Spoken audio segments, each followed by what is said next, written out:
Moja zgodba. Dober večer in lepo pozdravljeni. Z vami je oddaja Moja zgodba. Posvetili jo bomo 80-letnici konca druge svetovne vojne. In sicer je 5. maja v organizaciji Društva poslancev 90 potekal pogovor posvečen temu dogodku preko Zoom povezave, sogovorniki različnih nazorskih opredelitev. Kot najpomembnejše iz teh nagovorov velja izpostaviti, da se je očitno vzpostavilo zavedanje, da se bomo med seboj morali pogovarjati, poslušati in slišati. Kot uvodničarji so spregovorili predsednik Zveze združenj borcev za vrednote NOB Marjan Križman, zgodovinar in predsednik Komisije Vlade Republike Slovenije za reševanje vprašanj prikritih grobišč dr. Jože Dežman, zgodovinarka, članica izvršnega odbora Društva poslancev 90-ih, hči partizana Šlandrove brigade Saša Kos, škofov vikar za Evropsko prestolnico kulture in pobudnik pokopa nepokopanih primorskih žrtev vseh totalitarizmov na Sveti Gori, duhovnik Bogdan Vidmar in pa pravnuk žrtev komunističnega nasilja iz Velikih Lašč Marko Gruden. K pogovoru sta bila vabljena tudi župan mestne občine Ljubljana Zoran Janković in pa predsednik Nove slovenske zaveze dr. Matija Ogrin, ki pa sta se opravičila. Zaradi slabega zvoka, vendarle je šlo za pogovor preko Zoom povezave, smo morali nekatere dele prilagoditi. Začenjamo z uvodom Marjana Podobnika, ki je vse navzoče pozdravil in takole začel. Prav lepo pozdravljeni na današnjem Zoom omizju Društva poslancev 90 pred 80. obletnico konca druge svetovne vojne. Društvo poslancev 90, naj samo na kratko predstavim, je društvo v javnem interesu, ki povezuje blizu 300 pretežno nekdanjih poslank in poslancev vseh vrednostnih in političnih opredelitev. Kot smo se na izvršilnem odboru pogovarjali, smo ob zavedanju, da gre za občutljivo temo, ki praviloma sproža tudi kreganja in zelo trde razlike v pogledih. No, Marjan Podobnik je med drugim povedal, da je društvo ideološko raznorodno in si prizadeva predvsem za spoštljiv dialog.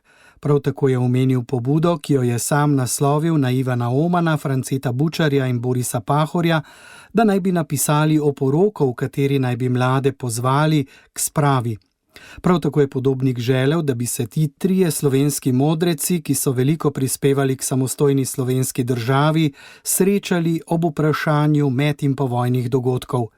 No, tega konec koncev niso uspeli, kajti vsak je vztrajal pri svojih prepričanjih. Zdaj pa bomo prisluhnili predsedniku Zveze borcev Marjanu Križmanu. Ob 80-letnici zmage nad fašizmom in nacizmom smo pripravili eno spomenico, v kateri smo zapisali naše stališča. In jaz vam bom ta stališča prebral, ker so to stališča Zveze borcev. Verjetno moja stališča osebna, bi rekel, nobenega ne zanimajo, tako kot pač stališče Zveze borcev. Torej, organizacija Osvobodilne fronte in partizanskega odporniškega gibanja je temeljila na globokih zgodovinskih izkušnjah in spoznanjih, da se mora narod samoorganizirati za obrambo svojega obstoja. Leta 1941 je bil slovenski narod obsojen na potujčevanje in izgon iz svoje zemlje. Zato je imelo odporniško gibanje široko ljudsko podporo, iz česar je črpalo moč za zmago. Temeljilo je na globokem prepričanju, da je za narodovo osvoboditev potrebno skupno delovanje vseh narodovih sil, ki ni ideološko pogojeno in izključujoče. Osvobodilna fronta je bila edinstven zgodovinski primer take širine in vključevanja. Ko so v pomladnih dneh leta 1945 partizanske čete Narodno-osvobodilne vojske Jugoslavije, v katerih je bilo okrog 40.000 slovenskih partizanov, vstopale v slovenska mesta in vasi, so jih prebivalci navdušeno pozdravljali ter proslavljali zmago, osvoboditev in mir. Osvobodilna fronta je bila temelj za nastanek Narodno-osvobodilne vojske in partizanskih odredov Slovenije kot dela Narodno-osvobodilne vojske in partizanskih odredov Jugoslavije pod poveljstvom maršala Josipa Broza Tita. Partizansko gibanje na Slovenskem in celotnem jugoslovanskem ozemlju je bilo del velikega mednarodnega protifašističnega zavezništva vseh svobodoljubnih dežel in je bilo tudi osnova za nastanek Organizacije Združenih narodov. Bilo je del skupnega evropskega in svetovnega odporniškega gibanja. Slovenski narod se je z osvobodilno fronto in partizanskim bojem uvrstil med narode, ki imajo neizbrisno častno mesto v veliki zavezniški koaliciji zmagovitega boja zoper fašizem in nacizem med drugo svetovno vojno. Vsi, ki danes dvomijo o odločitvi za oborožen odpor, naj se ozrejo k Francozom, Angležem, Rusom, Američanom in drugim narodom, ki so se družno uprli osvajalskim silam osi in jih premagali. Premagali so tudi Petena, Quislinga, Pavelića, Rupnika in podobne ter njihove podpornike. Zavezniške sile so že v času vojne pošiljali svoje predstavnike v partizanske enote in materialno pomagale ter priznavale odločitve oblasti, ki jo je Osvobodilna fronta vzpostavljala na osvobojenih ozemljih, saj je partizanski boj zelo prispeval skupnemu boju in olajšal zavezniško zmago. Zato je bila partizanska vojska tudi priznana kot del zmagovitih zavezniških sil.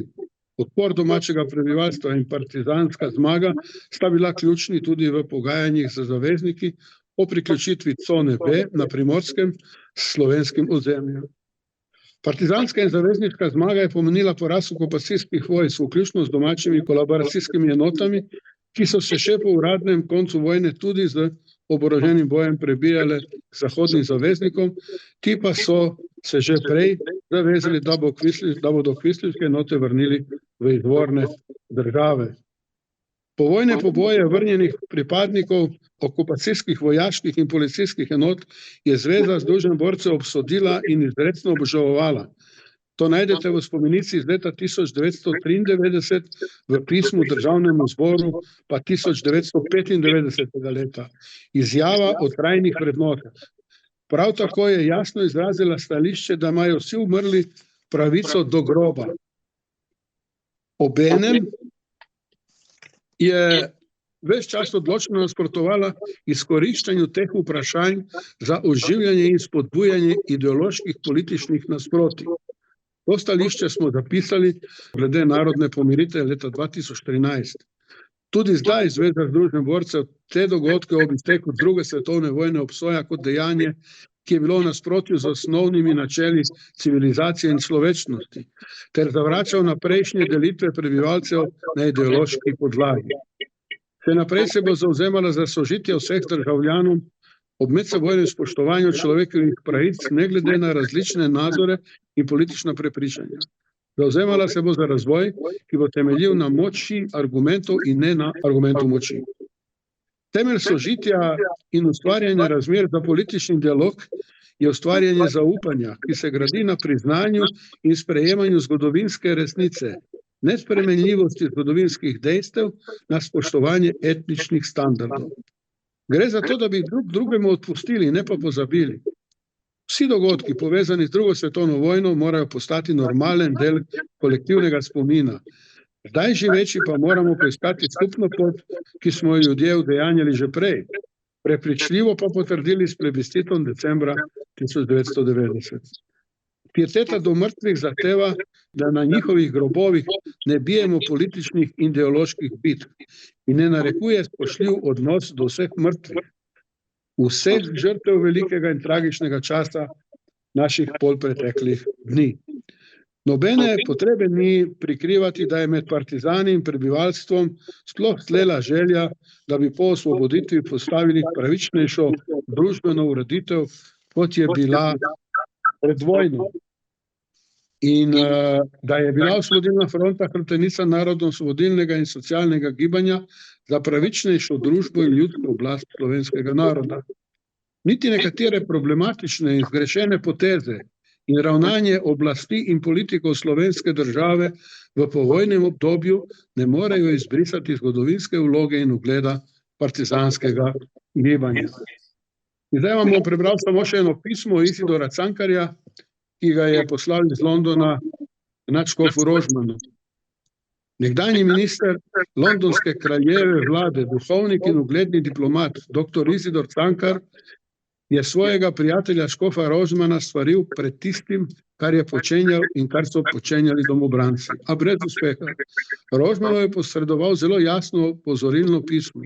Upam, da je še čas, da se kaj stori, da se najusodnejša politična napaka na Slovenskem popravi in te prosim, da storiš, kar moreš. Mnogo, zelo mnogo je odvisno od tega, ali boš ti jasno videl stvari. Po koncu vojne te bodo nekateri razbežali, ko Nemci odidejo, drugi bodo pobiti, če se bodo borili. Čemu?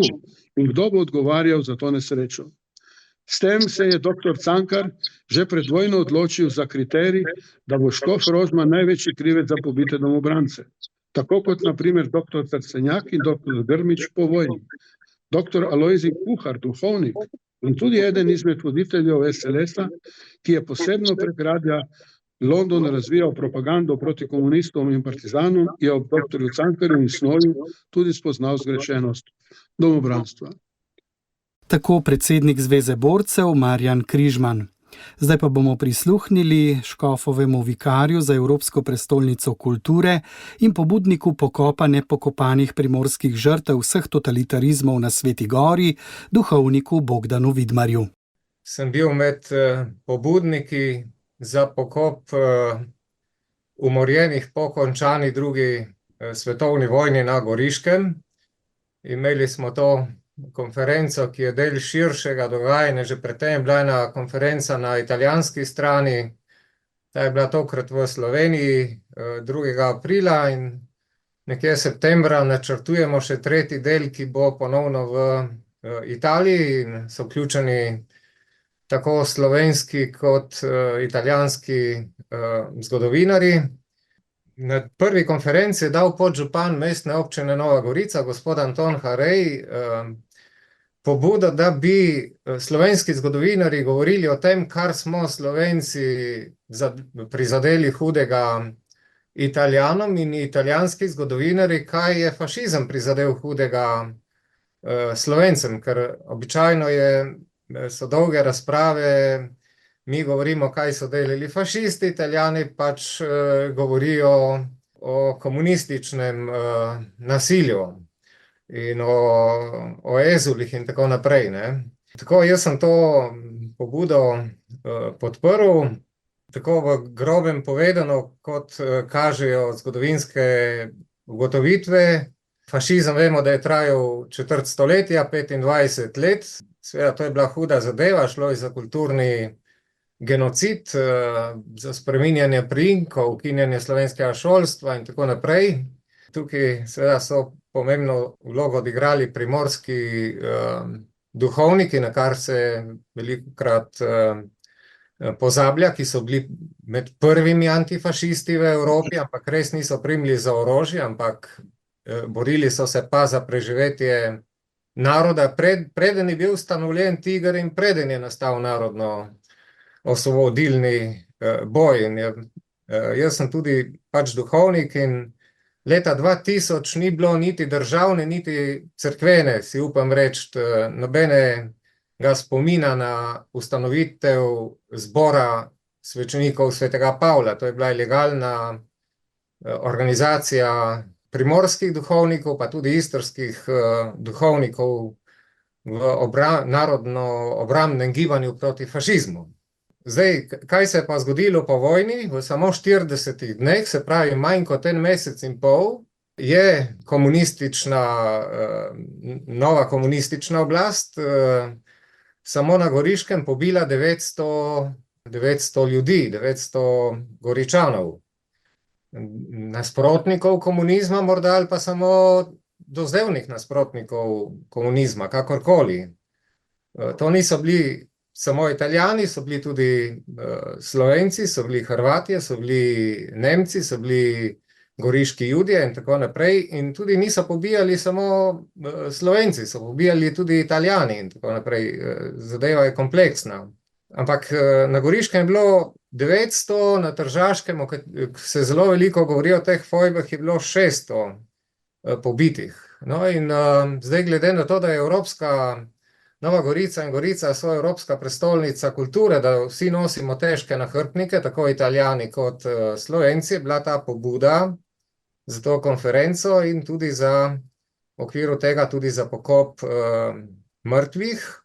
Kajti, če smo Evropska prestolnica kulture, kultura se kaže tudi v odnosu do pokopa mrtvih in je tudi to neko civilizacijsko dejanje. Zdaj, mi smo dali to pobudo, ali bo sprejeta, ne bo sprejeta, naslovili smo jo na politične oblasti. Moram reči, da se je odzvala predsednica države, ki je predlagatelje povabila na pogovor. Bomo pa videli, kaj bo s to pobudo. Jaz vidim temeljni problem, zdaj govorimo o pokopu mrtvih, je vprašanje odločitve. Ali hočemo mrtve res pokopati? Dvor svečenikov svetega Pavla si je prizadeval v boju za ohranitev slovenskega naroda. Del tega je bil Filip Trčelj, ki je bil po vojni umorjen s strani komunizma. In ravno zato, ker se je zavzemal za ljudi, ki so jih po vojni pobijali. Se pravi, je bil nekakšna Antigona za te preproste kmete v vaseh pod Ratitovcem.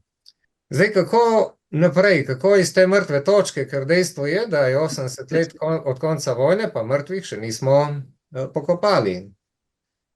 Jaz bi rekel, eno je ta megla, razkorak med besedami in dejanji. Etika, retorika, moraliziranje ni dovolj. Lepe besede na deklarativni ravni ne zadoščajo.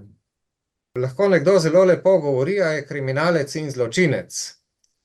In tako bi rekel, ugotavljam, da je veliko teh manipulacij. Veliko ljudi je reklo, ja, vaša pobuda je dobra, podpiramo vas, sam način ni pravi, bi morali povabiti druge predavatelje in tako naprej. In pravzaprav se ukvarjamo z postranskimi vprašanji, z nekimi, samo vse drugo je bolj važno kot mrtve pokopati. En tak primer, ki se mi zdi eklatanten, ki me je zelo osebno tudi, ker sem bil tudi v Kopru duhovnik, tam je ena jama, Socerska jama za vrhom, ki je tako imenovano grobišče v narekovajih in istočasno smetišče. Se pravi, gre za ekološko, kulturno in etično vprašanje v tej jami. Tam so bili vrženi ljudje v maju in juniju 45 z Tržaškega. Eden od direktorjev Luke Koper je navozil noter 100 kubičnih metrov pokvarjenih salam, tako da je to zdaj eno jezero blata. Jama je bila v meritvah leta 23 globoka 57 metrov, zdaj pa še 47,6, se pravi skoraj za 10 metrov je tega jezera nad Kosti. In zanimivo je, da je Inšpektorat Republike Slovenije za okolje in prostor pač odredil, da se to očisti to jamo, potem je predsednik vlade, mislim, da je bil Borut Pahor takrat, in dal ukrep, se pravi, da se to jamo očisti in izkoplje. Vendar se to ni zgodilo. Zdaj, zakaj se to do danes ni zgodilo? Jaz rečem, da tisti, ki imajo politične funkcije, bi morali to vedeti. To ne moreš ne vedeti, če si na neki funkciji. Ignoranca tukaj je nesprejemljiva. Razmišljal sem, kaj pomeni, se mi zdi prav, da postavimo vprašanje, kaj pomeni pokopati mrtve.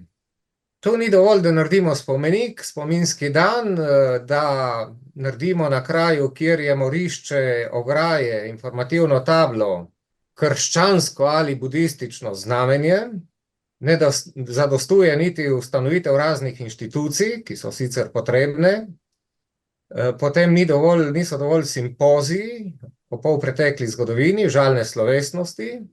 Vse to je lahko dobro, ampak ne more nadomestiti pokopa mrtvih. Pokopati mrtve pomeni izkopati mrtve na kraju morišč, evidentirati kosti umorjenih in jih pokopati v človekovemu dostojanstvu, primernih grobovih ali kostnicah. In potrebno je razlikovati med pokopom mrtvih in spravo. Pogojevati, se pravi, pokop mrtvih z spravo je nedopustno. Sprava je zadeva svobodne volje in prostovoljne odločitve. Medtem ko pokop mrtvih bi moral se izogibati vsaki razpravi o tem, kdo je bil kriv in kdo je kriv in kdo ni kriv. Zdaj, naša pobuda seveda je, da se sploh ali je ustrezna zakonodaja, so pristojnosti, so sredstva za vse to, da se to naredi. Potem v naši iniciativi smo proti temu, da se začne z izkopavanjem, dokler se ne najde in zagotovi ustrezen kraj za pokop, skupna grobnica, kostnica. Smo proti temu, da bi se dogajalo to, kar se dogaja po Sloveniji, da se izkoplje mrtve, umorjene, potem pa ne pride do pokopa. Torej pričakujemo, da bi čim prej ministrstva skupaj z mestno občino začela iskati ustrezno lokacijo pokopa. Potem zahtevamo, da so žrtve pokopane na Goriškem. Smo proti temu, da bi jih vozili v Ljubljano ali Maribor ali kam drugam. Kot najprimernejši kraj vidimo Sveto Goro, zaradi tega, ker je sprejemljiva tudi za italijansko stran. Glede na to, da je bil večji del žrtev italijanske narodnosti, zgodovinarji ocenjujejo, da okoli 70%, je potrebno tudi to vprašanje reševati na meddržavni ravni med Republiko Slovenijo in Republiko Italijo. Že zdaj pa se lahko seveda naredi pač neko spravno slovesnost. Za zaključek bi rekel, da seveda jaz se pač za to zavzemam, se pa bojim, da na drugi strani, in tako ko opazujem našo družbo, poteka spodbujanje k sovraštvu, k ohranjanju državljanske vojne. Jaz bi rekel temu družbeni inženiring sovraštva poteka, ki je pravzaprav hibridna vojna, kulturna vojna. In to poteka preko pametnih telefonov, preko računalnikov, preko televizijskih zaslonov. In če pogledate, smo Slovenci v vojni prav glede vsega, glede cepljenja, glede vojne v Ukrajini, glede vojne v Izraelu, glede migrantov, ne samo glede, se pravi, pokopa mrtvih, ki zelo hitro to zamešamo z spravo in z pač temi ideološkimi boji. Tudi sam sem proti temu, kar je omenil predsednik Zveze borcev. Ampak jaz rečem, za to je v prvi vrsti odgovorna zakonodajna oblast, izvršna oblast, in če demokracija ne deluje in če te veje oblasti tukaj dovolijo laži in manipulacije, potem seveda so sistemski storilec, ne. Jaz bi opozoril na problem sistema. Če ni urejeno, kdo bo te mrtve pokopal, od kje bomo dobili finančna sredstva, kako je to zakonodajno urejeno, kdo je za to pristojen, potem zadeva sistemsko ni urejena. In zato je pa odgovorna oblast. V enopartijskem režimu seveda se ustvarja totalitarna družba, če pa večpartijski sistem in ne deluje, večstrankarski sistem, je pa pač neka megla in neka slaba družba, kaotična družba.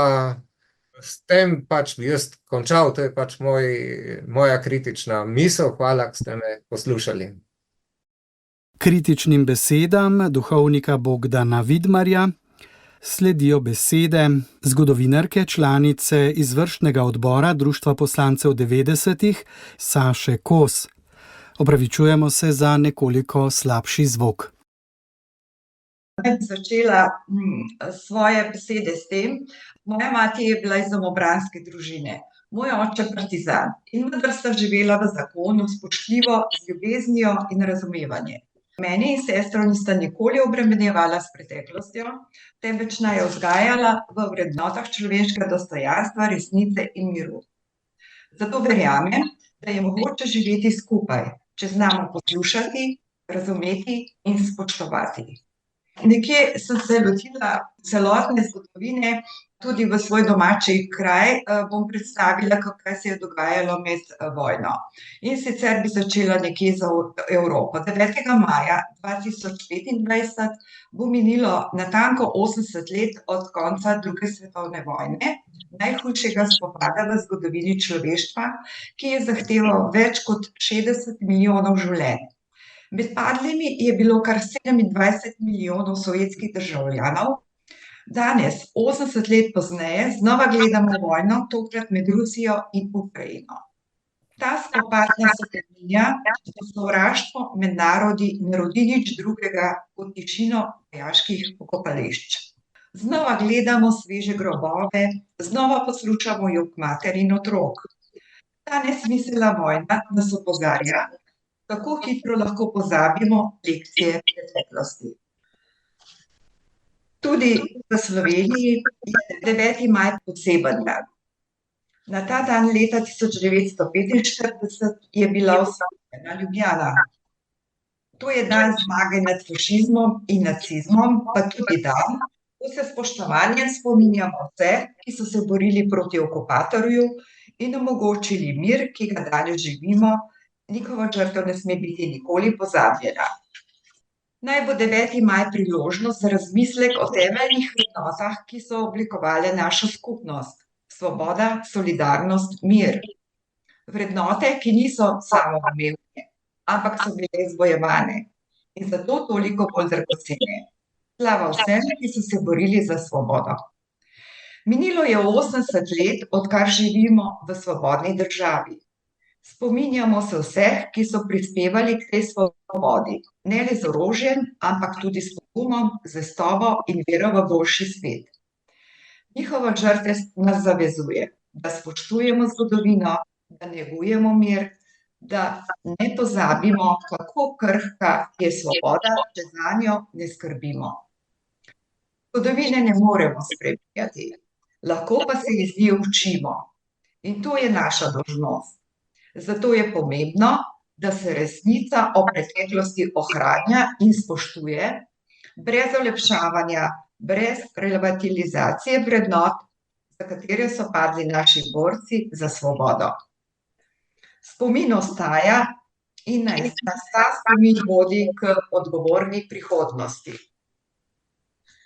Ena od številnih knjig, ki pripoveduje tudi o domžalski občini oziroma o celotni Sloveniji, nosi naslov Bitka kakor življenje dolga. Ta naslov dobro povzema tudi dogajanje v nekdanji domžalski občini, ki je obsegala tudi sedanje občine Ljukovico, Mengeš, Moravče in Trzin. V tem prostoru je vojna pustila globoke sledi. 922 žrtev priča pomenik v središču Domžal. Vojna je pustila razdejanje, številne žrtve, izgube, izgnanstva, požgane domove. Zato si moramo danes še posebej reči, naj se nikoli več ne zgodi kaj podobnega. Danes živimo v miru in svobodi, to ni samoumevno. To je dediščina tistih, ki so upali, verjeli in tvegali vse. Moramo jo čuvati in ohraniti. Bodimo ponosni, da smo Slovenci, narod, ki je znal v najtežjih trenutkih zaščititi svojo identiteto, se upreti nasilju in uresničiti svojo pravico do samostojne države. Slovenija je naš dom in tudi moja družina je dala svoj prispevek k tej zgodbi. Moj oče je bil partizan. Njegova vojna zgodba se je začela z mobilizacijo v jugoslovansko vojsko. Po kapitulaciji je kot ujetnik preživel 2 leti v nemškem taborišču. Ko se mu je ponudila priložnost, je pobegnil in se peš vrnil domov. Koliko poguma in strahu je bilo na tej poti, to je vedel samo on. Priključil se je Šlandrovi brigadi, postal je sin gozdov, sestavni del narave. Živel je z njo, zmeraj s puško ob strani in srčno željo po svobodi. Gozd je bil njegov dom, zavetišče in za mnoge tudi pokopališče. Gozd mu je dajal zmrzal in vodo, posteljo iz mokre zemlje in težko življenje. in žal prevečkrat tudi smrt. Tudi sam je pogosto razmišljal o njej, o smrti, posebej v najtežjih bojih. Omenil je morda samo enkrat, da bi si raje vzel življenje, kot da bi padel v okupatorjeve roke, kjer bi ga čakalo nečloveško mučenje. Tudi to ni bila vojaška odločnost, bila je tiha prisega, da se svoboda ne sme predati brez boja. In ko danes mineva 80 let od konca največje vojne v zgodovini človeštva, nas ta vojna spominja in opominja in nas uči. Vojna ni oddaljena senca zgodovine. Njene rane so še vedno vidne v Evropi, v svetu, tudi v naših spominih. In zato je naša dolžnost, da ne pozabimo, da ohranimo resnico, da živimo vrednote miru, svobode in solidarnosti, ki so jih naši predniki branili življenje. Tudi v naši občini je bil boj trd in boleč. 522 žrtev govori več kot številke. So obrazi, imena, zgodbe. In med njimi je tudi moj oče. Njegovo življenje v gozdovih, v tišini in grozoti vojne, v ljubezni do domovine ne bo navdih. Da cenimo to, kar imamo, da ohranjamo mir. Slovenija je danes svobodna in mirna država. Ni popolna, a je naša. In naša odgovornost je, da jo ohranimo takšno tudi za prihodnje rodove, torej za naše otroke, vnuke, pravnuke in tako dalje. Naj živi Evropa, naj živi Slovenija, naj živi resnica, mir in svoboda. To je bila zgodovinarka, članica izvršnega odbora Društva poslancev 90, hči partizana Šlandrove brigade Saša Kos. Zdaj pa bomo slišali prispevek pravnuka žrtev komunističnega nasilja iz Velikih Lašč, 29-letnega Marka Grudna. Predsednik tega vašega društva me je ob vabilu poprosil, da povem kot mlad človek, kako vidim te zadeve izpred 80 let. In naj vas malo razočaram, mladih do 30 let, ki bi jih zanimale te stvari, ni prav veliko. Predvsej več jih zanima mogoče zgodovina Tretjega rajha ali pa zgodovina Rimskega cesarstva, kot pa ta tema. Mladih, ki o tej temi mogoče kaj vejo, je še nekoliko manj. Mladih, ki pa o tem razmišljajo, bi jih pa po mojem predvidevanju mogoče za eno manjšo dvorano kulturnega doma skupno brali v celi Sloveniji. Gospod Križman pred mano je omenil, da najbrž to, kar ima on povedati, ne zanima nikogar, da bo zato prebral spomenico Zveze borcev. Naj vam povem, da mlade danes ne zanima ne to, kar ima povedati Zveza borcev, ne to, kar bi jim rada povedala Nova slovenska zaveza. Večina mladih do 30 leta si upam trditi, da še nikoli ni slišala za katerokoli od teh dveh organizacij. Zgodovina se v 9. razredu pač konča pri padcu Nemčije, pri koncu druge svetovne vojne in pameten učitelj zgodovine raj ne posega v maj, junij, če že ga mogoče preskoči. Jaz se spomnim iz našega zgodovinskega učbenika, da je bila ena stran namenjena kolaboraciji in iz te strani, tudi če bi se trudil zvedeti karkoli, mi ne bi uspel. O revoluciji sploh ni bilo besede, pač v 9. razredu za te teme zmanjka časa in mislim, da se učitelji zgodovine nad tem niti ne pritožijo. Je pa zgodovina sestavljena iz zgodb in ta, ki jo nameravam povedati, to zgodbo štejem tudi za svojo. Leta 1872 je rojen Jožef Gruden, moj praded. V isti vasi moja družina živi še danes. Poročil se je z Angelo Dednikar in rodilo se jima je 5 otrok. Eden od njih je bil prav tako Jožef, moj stari oče, ki ga nisem nikoli spoznal. Ob njem je bil tudi Lojze in drugi. Oče Jožef je seveda prevzel kmetijo, njegov brat Franc, ki je bil nekaj let mlajši, je bil pa poslan na šolanje v Ljubljano, v meščansko šolo. In pride vojna. Prva svetovna vojna, velika vojna, in Jožef gre na fronto in nekje daleč na vzhodu pade. Njegov brat se poroči z njegovo vdovo Angelo in poleg skrbi za te bratove otroke se jim rodijo še Gabriel, Marija, Vinko in Anica. In zgodovina se tukaj odvija naprej. In zgodovina so to datumi. 1. septembra 1939 se začne druga svetovna vojna. 6. aprila 1941 silovci napadejo Jugoslavijo. 3. maja 1941 ljubljansko pokrajino Italija priključi k sebi. 17. junija 1942 v Šentjoštu ustanovijo prvo vaško stražo.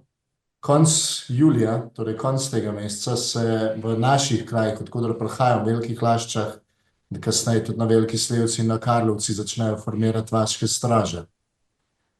8. septembra 1943 kapitulira Italija, 18. septembra pade Turjak. 25. septembra razglasijo ustanovitev Slovenske domobranske legije in konec novembra 1943 tudi v Velikih Laščah ustanovijo domobransko postojanko. 8. maja 1945 kapitulira Nemčija in 8. aprila 1990 potekajo prve demokratične večstrankarske volitve po drugi svetovni vojni. 9. maja France Bučar, ki je bil danes že omenjen, razglasi konec državljanske vojne. Torej, prvi dan novega mandata je razglašen konec državljanske vojne in 25. junija 1991 Slovenija postane neodvisna in demokratična država. Septembra leta 1996 se rodim sam. Zakaj vsi ti datumi? Zakaj naštevati zadeve, ki jih bi tudi iz glave, mogoče vsaj po letih, mogoče celo po mesecih vedeli? Zato, da umestimo ta dan tragedije v zgodovino od nekoč do danes in da vidimo, da se zgodba ne začne z nami, niti ne konča z nami. Prej sem omenil en presečni datum, to je 25. julij 1945. Sredi noči so pobrali celotno družino, 2 sestri sta se rešili, ena s strelnimi ranami, da so povedali zgodbo. Moj star oče se je rešil po naključju in na šaroti v tej vasi obstal. Lojza je bil ob smrti mojih let, je bil star 29. Gabriel je imel 21 let, Vinko, ki nosi enako ime kot moj oče, je bil star 16 let. Sestri, ki sta preživeli, Marija je tiste dni praznovala 19 let, Anica je bila stara 15 let. Pobili so jih domači partizani, pobili so jih v imenu komunistične revolucije in to preden, prej sem našteval datume, preden so prve vaške straže začele nastajati v okolici, preden so nastali domobranci. Pobili so jih na zalogo, ker pač katoliški pošten gospodar z nekaj ugleda med ljudmi pač nima mesta v komunistični utopiji. Bilo bi narobe, če bi bil povabljen na tako konferenco in ne bi povedal zgodbe. Še boljši uvid v to zgodbo boste videli v oddaji Pričevalci, če poiščete oddajo, kjer je nastopila Anica Gruden oziroma Anica Jug, kjer iz prve roke pove, kako je zadeva šla. Starega očeta in v bistvu celo družino so maltretirali še v 80. letih z najbolj čudaškimi in najverjetnimi obtožbami in potem pridejo prve večstrankarske volitve. Stari oče ni šel. Mojemu očetu je rekel, vi kar pejte, vi boste živeli v tem. On je imel pa hud odpor do tega, da bi še naprej podoživljal kakršnekoli travme. In profesor Bučar razglasi konec državljanske vojne. Zdaj pa mnogi od vas ste opravljali poslansko funkcijo od 90-ih in če vas bi danes vprašal, kaj treba postoriti, ko se državljanska vojna konča, kaj bi mi odgovorili. Mi je danes tudi čisto kristalno jasno, tako kot je mladim dostikrat kristalno jasno, kaj bi mogle prejšnje generacije narediti. Najprej najnujnejše, potem vse drugo. ampak se zavedam, da to sploh ni samoumevno, ne takrat, ne danes. Kaj pa je tisto najnujnejše? Odprava krivic. Pokop nepokopanih smo zdaj pred govorniku slišali. Razkritje prikritih resnic. Pa je šlo čisto po tej poti. Pričakovanja so bila gotovo različna. Jaz si predstavljam, da nekateri so mislili, da evo, zdaj je demokracija, zdaj je svoboda, zdaj se bodo te zadeve hitro odvile. Eni so gotovo upali, da bodo zadeve ostale skrite čim dlje časa, vsaj toliko, da jih za časa življenja ne bi nihče preganjal, ne? Moj oče se je takrat vključil v zbiranje imen za tako imenovane farne plošče. V Velikih Laščah je to 215 oseb, da so tem osebam vsaj vrnili ime. Naša družina je bila pokopana na pokopališču v Velikih Laščah. Sicer na pogrebu ni bilo zaradi zastraševanja praktično nič ljudi, ampak mi vsaj vemo, kje imajo naši predniki grob. In ko sem ob enem obisku Kočevskega Roga vprašal svojega očeta, kdaj bodo te ljudi izkopali, to je bilo recimo da dobrih 10 let nazaj. On mi je takrat odgovoril, se pravi, če je bilo to dobrih 10 let nazaj, še pred zakonom o dostojnem pokopu, s to, dajmo reči, 20-25-letno izkušnjo te samostojnosti, svobode, on mi je takrat odgovoril, da najbrž nikoli. Evo, danes so izkopani, vemo tudi, da žal še nedostojno pokopani. Ne vemo pa, zakaj ne. Eni radikali, druge radikale obtožujejo, da temo zlorabljajo za dnevno politiko, noben je pa noče umakniti od tam. Zdajle so konklave, kardinali rabijo 2/3 glasov za novega voditelja. V Sloveniji vprašanje, če bi 2/3 za rešitev tega problema našli.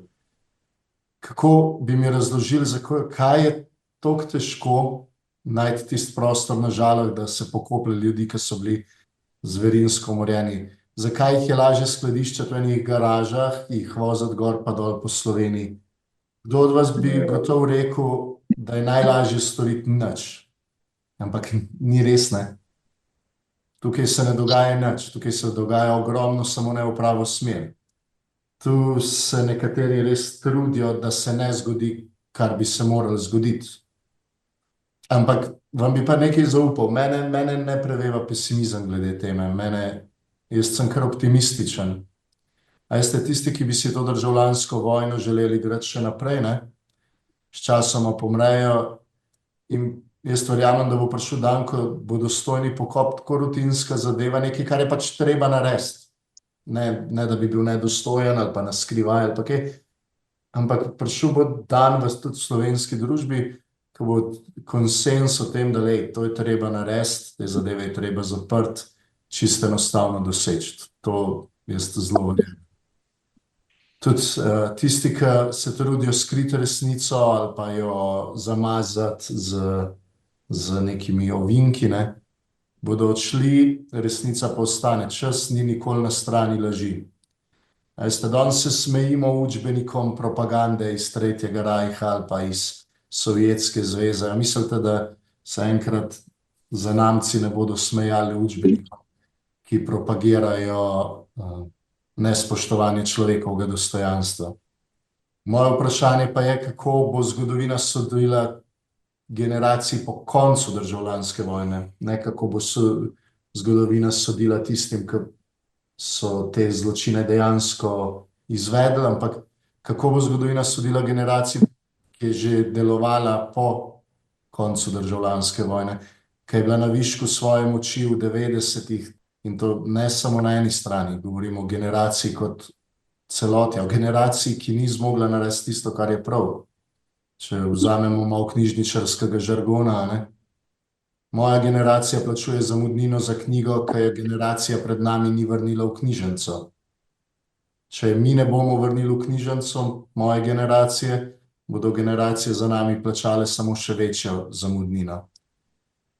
Tega se mogoče mladi ne zavedamo, ker nam je življenje precej udobno. Živimo v resnici v enih zelo udobnih časih, miru, blaginje, napredka, tudi če se veliko pritožujemo. živimo vsak let nekoliko boljše, ne. Ampak verjamem, prišel bo čas, ko bomo z enim sramom hiteli pokopavati mrtve, ker to niso storili naši očetje, ko je bil za to pravi čas. Jaz verjamem, da bo prišel čas, ko bomo pisali zgodovino človekovega dostojanstva, ne pa zgodovino nekih propadlih idej. In mogoče, če še enkrat povemo, ne, mlade danes ne zanima to, kar ima povedati Zveza borcev, ne zanima jih to, kar bi jim rada povedala Nova slovenska zaveza. En dan jih pa bo, sem prepričan, zanimalo, zakaj generacija pred njimi ni bila sposobna narediti tisto, kar je prav, zakaj je stvari delala na pol, če jih je, zakaj je recimo Nemcem uspel pustiti temačno obdobje za sabo, nam pa ne. To je bil pravnuk žrtev komunističnega nasilja iz Velikih Lašč, Marko Gruden, star 29 let, no predsednik društva poslancev 90, Marjan Podobnik, je zatem omenil intervencijo o ljubljanskem županu Zoranu Jankoviću in zatem predal besedo zgodovinarju in predsedniku Komisije Vlade Republike Slovenije za reševanje vprašanj prikritih grobišč, doktorju Jožetu Dežmanu. Hvala lepa, Marko. No, ker je bilo dvakrat zdaj omenjeno prav to vprašanje pokopa tu v Ljubljani, naj povem, jaz sem prav zaradi te teme tudi gospoda Jankovića povabil in se opravičil odsotnost na današnjem pogovoru, potem sem ga pa tudi osebno poklical že malo nazaj in povem odkrito, sem ga kot v imenu Društva poslancev 90 prosil, naj dovoli pokop v Ljubljani.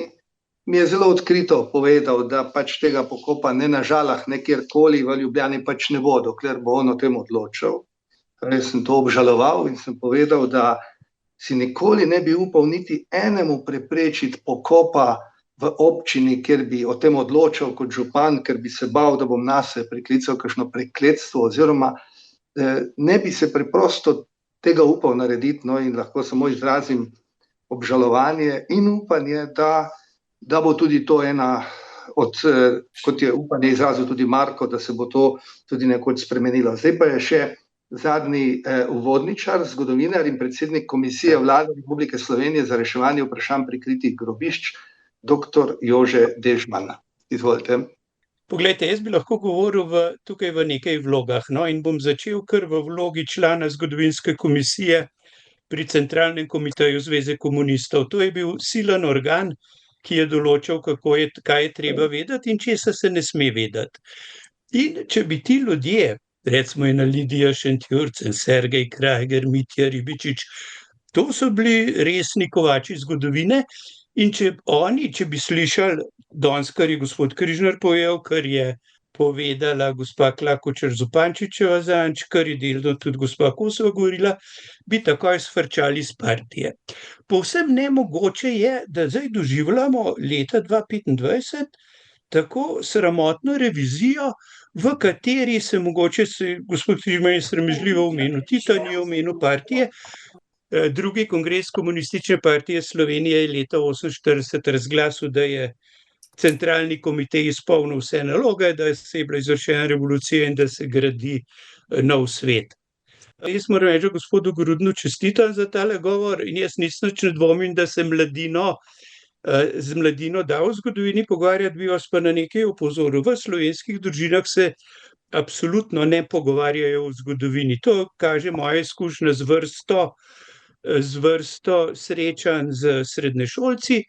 In ko smo imeli študijski krožek, so na začetku leta niso v družinah vedeli nič, na koncu leta so prišle ven strašansko zanimive zgodbe in so lahko nastopili v radijski oddaji. Ta element radovednosti je seveda upravičen, se gre za eno veliko zgodovino in kolega Jamnik pravi, da bo sprava potem, ko bo njegov sin, recimo bolj partizanski, z zanimanjem poslušal naprimer gospoda Grudna, ki ima drugo izkušnjo, in to se bo dogajalo.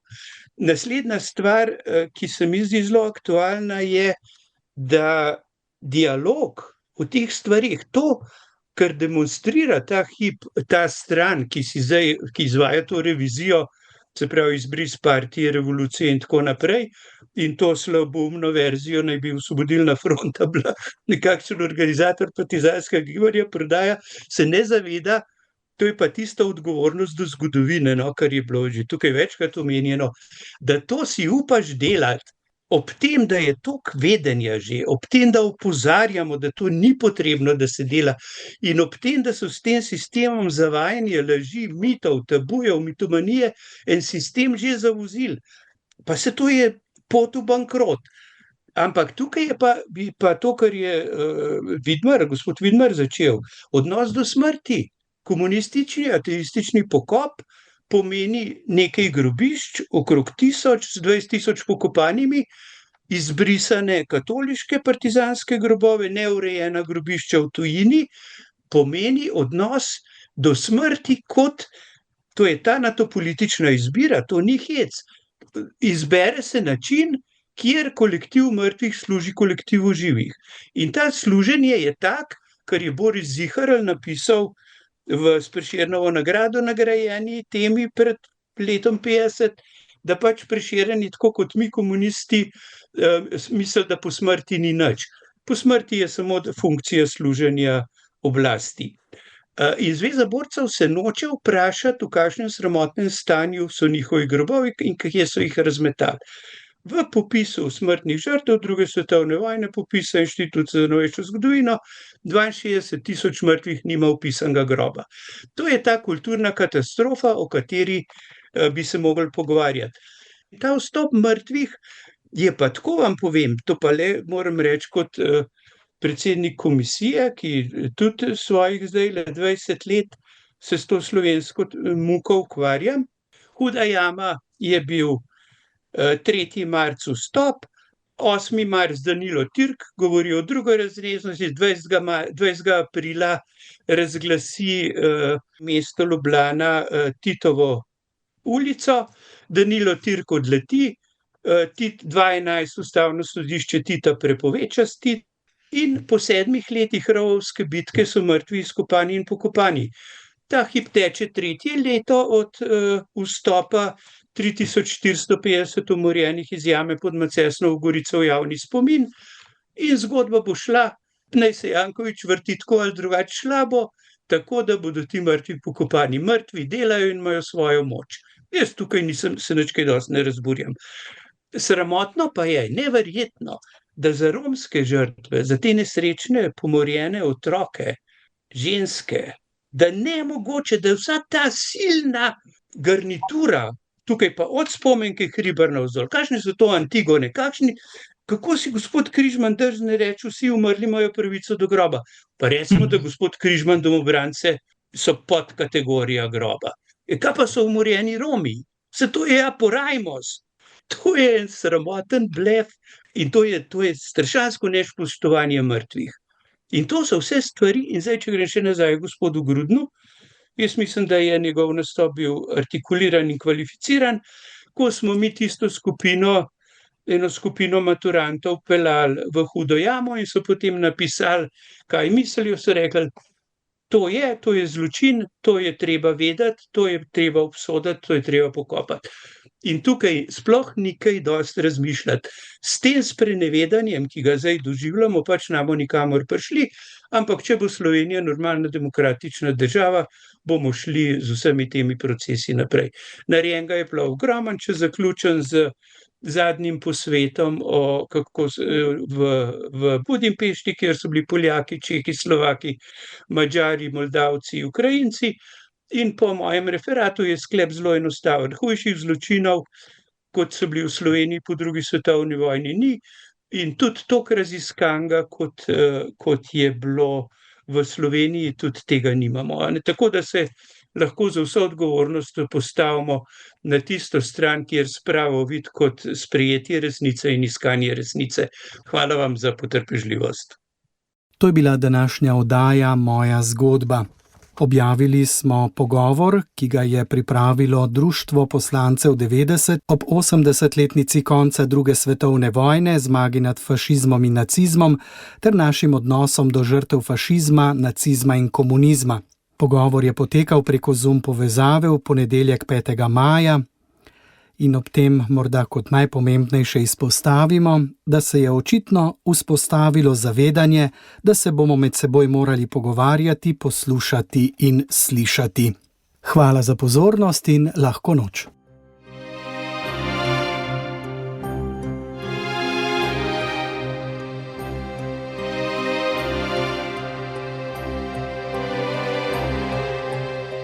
Moja zgodba.